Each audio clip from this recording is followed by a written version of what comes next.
is very interesting. We're starting now on the section on negotiating, but this is very interesting. Look at this, amazing. The highest paid woman CEO makes less than a third of the highest paid male CEO. That's pretty amazing.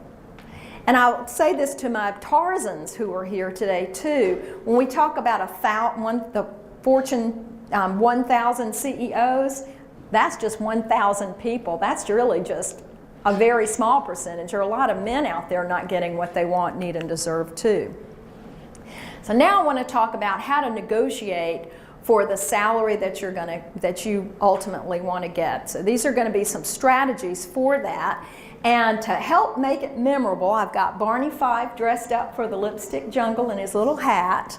And let's see what he has to say about how to help us get what we want. I say this calls for action, and now, nip it in the bud. Nip it in the bud. Got to nip it in the bud. Nip it. You got to nip it in the bud. Nip it. Got to nip it in the bud. Nip it. All right, so we're going to sing that in just a minute because it's so important. Say it with Barney. Nip it. Nip it. Nip it. Okay, so we're going to talk about how important it is to nip it. I'm going to give you some magic phrases for negotiating for the salary that you want. You can use this in a lot of different ways too. So if an employer offers you something, it's good business for them to get you at the cheapest value. I mean, when you go to the car to buy a car, you're going to want to pay the least amount of money that you have to pay for that car too. That's good business for the dealership. But if it's you want to get the highest value for what you're worth. So say something, if they say, well, the salary position is $33,000, and you think, the man's probably getting 45 or 50 for that same position. Use a phrase such as, that sounds a little low to me, and then nip it. Don't say anything. Remember early on when I was talking about some of the self-sabotaging things that women do, and one is that we continue to talk? Don't talk. Say, that sounds a little low to me. And then that employer will eventually speak. But if you speak first, you're going to lose. So you have to nip it in the bud. Typically, the person on the hiring position will do a couple of things. He'll make you a new offer, or she will make you a new offer. They'll ask you what it is. How much is it that you think that you should get for this? And say what the best offer would be. Everybody say this to me right now. That sounds a little low. And make sure when you say that, it sounds a little low. Not that up talk that we mentioned earlier. That sounds a little low. With your voice going up, and make sure you lower your voice a little bit too. Don't have the little girl voice. That sounds a little low. And then nip it in the bud. Nip it. Nip it in the bud. So be quiet when you do it. So execute your power with that power of the pause. In other words, the nip it. The second thing that you could say is this one. To make my job, or to make this job worth my while, I would need. And then let them know what it is that you need. It might be that you need a cell phone. It might mean that you need a car, you need transportation, you need a new computer. Whatever it is that you need, make sure that you voice that. And know going in advance what it is that you want. Know what your value is. There's some incredible websites out there. One is salary.com and the other is wageindicator.com. I mentioned those earlier. And you can actually look and see what the average salary is for a person with your education and technical skills in that particular area of the country. So if you live in Chicago versus New Bern, it will show you what southeastern North Carolina typically pays for that. Then you are equipped with that knowledge. It's okay to ask for 20% more than what the typical person is. Remember, that's an average that you're going to find on Wage Indicator. You can ask for 20% more of the salary that you're being offered. Not 200%, but that 20% will give you some negotiating power. Let's practice this all together. Say, to make this job worth my time, I would need. To make this job worth my time, I would need. And then you're going to nip it in the bud. And just wait and hear what your employer has to say about what it is that you have offered. Execute your power with the power of the pause. Now, the third thing for negotiating salaries is to say this: considering the work required to create, develop, or complete, I would need. And a lot of times your employer may say that he just doesn't have things, but you've got to make sure that they know. If it's a perpetual, maybe, do we have any software designers in here? Your employer may say, well, I just don't have the money to pay you what it is that you want or what you're asking for. There are other creative ways that you can think of. Well, I understand that you don't have it now, but if the software takes off, I would like to have some sort of compensation later, maybe a percentage of the sales, or if it sells for X amount, then I'll get that. So go in there and be prepared, and then be quiet. So everybody say this for me too: considering the work required to create, develop, complete, whatever, can we agree to? And you want to get them to agree with whatever it is that you're saying. And then nip it in the bud, make sure that you're quiet. Wait and hear what he says and give him time to think. Execute your power with the power of the pause. I'm expecting more for this job. I'm expecting more for this job. Put it back in the employer's court and then nip it in the bud. Then don't say anything else. So say together with me, I'm expecting more for this job. And then quiet. Just be perfectly quiet. Nip it in the bud. Execute your power with the power of the pause.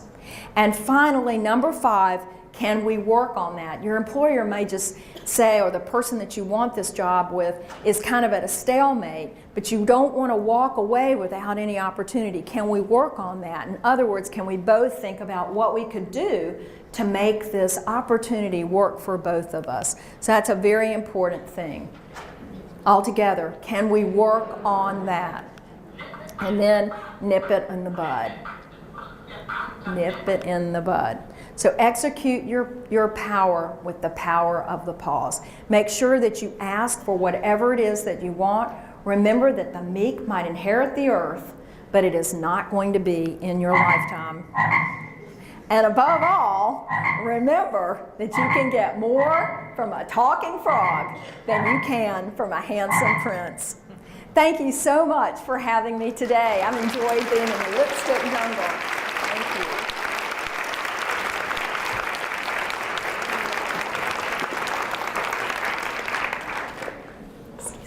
You ready? Yeah. I need you to say and spell your name. My name is Amy Wang, W-A-N-G. And you're with? I'm an environmental attorney with Ward & Smith. Okay. It's a law firm in New Bern. You attended why? Why are you here? A lot of the women in our firm like to get involved in women's leadership activities, and sometimes we've done them independently as our own firm, but we also like to get involved with other activities in the community, and this was a good opportunity for us to get out of the office. Jane Hight, McMurray. Mm-hmm. Yeah. What did you think of her speech? I enjoyed her very much. It's interesting being in the legal field. It's a very male-dominated occupation, and so it was nice to have someone get on the stage and verify your own independent strength as a female professional. Sometimes we spend so much time feeling like we can't live up to everybody else, and we really do have everything that the guys do, and it was nice to hear someone else sort of validate that for us. Fantastic. Thank you. You're welcome. I'll grab some more as they come by. Am I looking into the camera? To me. Okay. So Jane was speaking about, I came in at the end, but she's trying to empower women to fight for what you're worth. Yes, she is. She was a very positive motivator. We are all entrepreneur women in New Bern at this event, so I took a lot from it, just giving us basic tools, utilizing what our worth is in a workplace. So I took a lot from it. How was her delivery and the way she presented her speech? I think she's very smart, but she makes it fun. So she delivers her message in a positive way.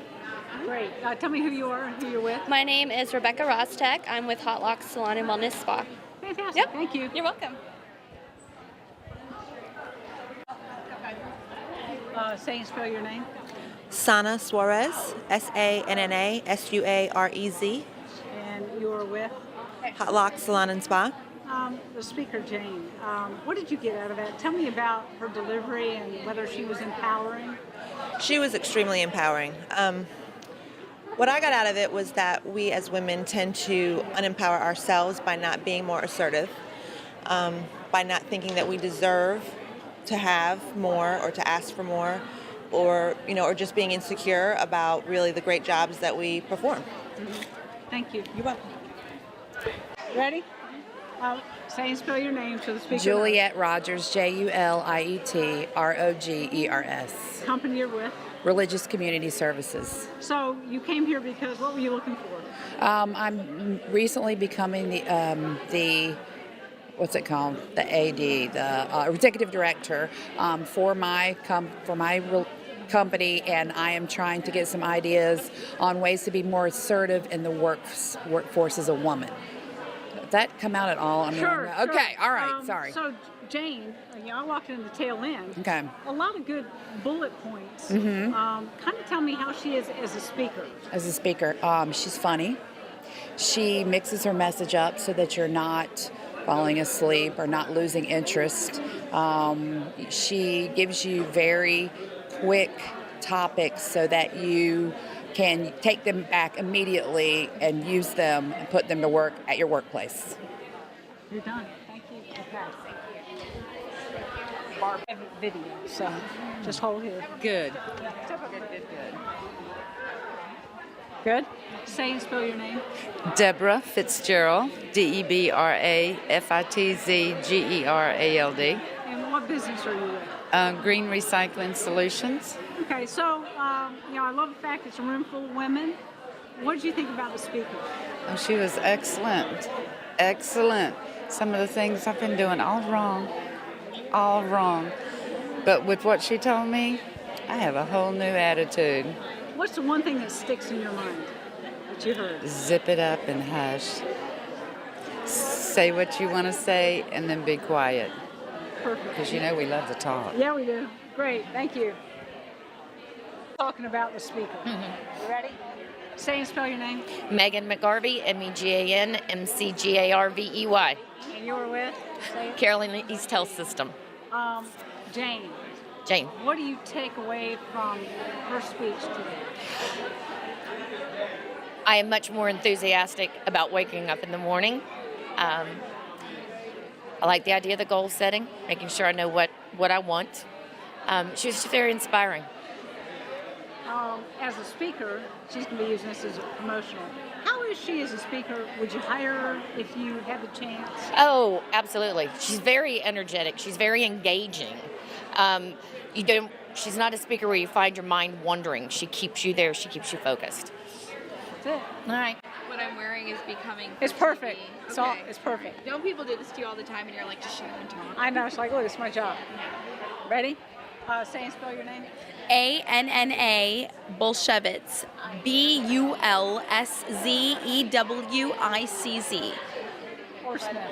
Yeah. And your business, what do you work in? I am a reporter, anchor, multimedia journalist for News Channel 12 WCTI. So when you go to an event like this, what are you hoping to get out of it? What do I hope to get out of it? Well, first of all, I hope that people understand more of who they see on TV every day. And I genuinely enjoy speaking in front of people, and I hope that they, in turn, enjoy what I put out in person just as well. Let me redo that. Okay, so basically when I come to something like this, I want people to enjoy themselves. I want to feel like it's a private setting and there's not a television glass or screen in between us. Intimate. Jane, who just spoke about, be quiet, talk less. What do you think about her as a speaker?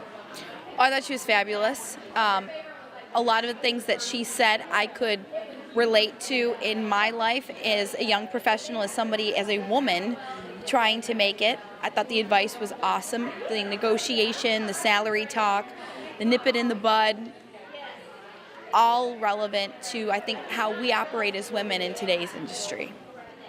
If somebody has a chance to go see her, what would you tell them? Oh, I would tell them to bring a notepad and a pen, and I would tell them to pay attention.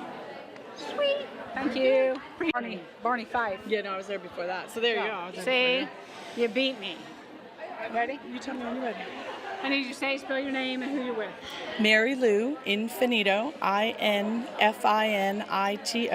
with Vident Health. So, Jane, the speaker, trying to empower women to get what they're worth. Tell me what you thought of her as a speaker. She did an awesome job because what she really brought to the forefront is that we are worth more than we often think we are, and gave us actual tools of how to use our knowledge about what we do and empower ourselves to get that value out in the market, whatever we're doing, and merely be able to then put our whole self into it because we're feeling good about it all the way around. Not just what we're doing, but that we're getting paid and valued for what we're doing. That hurt? Ready? Say and spell your name and who you're Hi, Gail Bisbee, Confidential Records Management. with. So, Gail, this speaker, empowering women. Tell me your thoughts listening to what's there. I mean, you've been a successful businesswoman. I went to the dentist, so I'm fumbling. What do you think? I enjoyed it. I've heard her before, heard her in a previous presentation, and our staff were involved in putting this on. She was dynamic. It would be wonderful if we could get this message out to the high school kids and to women as they grow up to come into business, but it was wonderful. Is there one bullet point really that kind of sticks in your head? To me, it's about being different and not fitting into what they perceive as a norm for women. I'm a woman-owned business. Out of about 980 of these types of businesses, only 5 are owned by women internationally. So it is not being afraid to break the mold. Which is very good. If she comes to, let's say, another city and people are hearing that it's going to happen, what advice would you give them to say, hey, you need to do this because? Send everyone you can. Give them the opportunity to think outside of what their normal parameters are for thinking, but especially younger people in business.